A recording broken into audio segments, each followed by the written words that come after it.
Hey guys, I have a 2000 Mustang. It's got a Cobra motor and all of the Cobra electronics to go with it. Although it isn't a Mangusta car, it has a Ford Cobra motor in it. I'm having trouble with the ignition. I'm not sure exactly what it is. If you see now, everything is lit up. The speedometer will work. You can see the odometer, the check engine light. And if you turn the key off and right back on, it works just the way it's supposed to. And you could do that as many times as you want. It'll work the way it's supposed to. If you take the key all the way out and put the key right back in, it'll work just the way it's supposed to. Okay, but here's the problem. If you leave the key out just long enough for the radio to turn off and other electronics to die, you go in the house and come back later, you go to turn the key, and then you don't get the speedometer, odometer, your gauges don't wrap around, you don't get your check engine light. No matter what you do, you get nothing.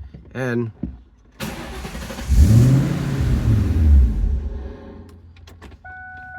it'll run and then die right off, which I guess is the anti-theft. Okay, so now take your key, put it back in. You have to shake the key, not so much a complete off and on, off and on, off and on, but rather right in the middle of off and on, kind of vigorously.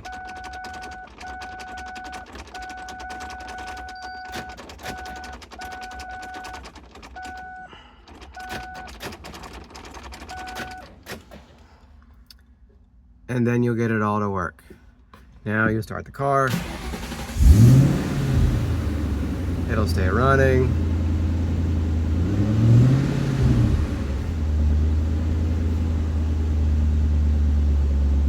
You can turn the car off.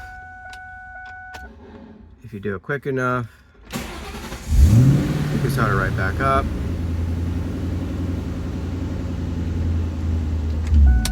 But if you take the key out and you wait just long enough for the radio to die and other electronics to die off, and you go in the house, come back, go to start your car, you won't get any of the required engine ignition lights. I just put a new ignition module under here. Let me see if I can show it to you guys. Let's see, new ignition module right there, brand new, and absolutely no change to the situation. I've got up under the column, I've checked my connections, unplugged a few things, plugged it back in to make sure everything was touching correctly. I undid every single fuse in the fuse panel there to make sure every fuse was touching correctly, make sure they all were good and working. I couldn't even find a fuse that separated the two like this. So I'm not sure what is going on. Is this a key fob problem? Like a key? Will a new key fix this with the whole FICC reader in it? Or is this a car problem? Let me know what you guys think. Okay, I appreciate you watching. Thank you.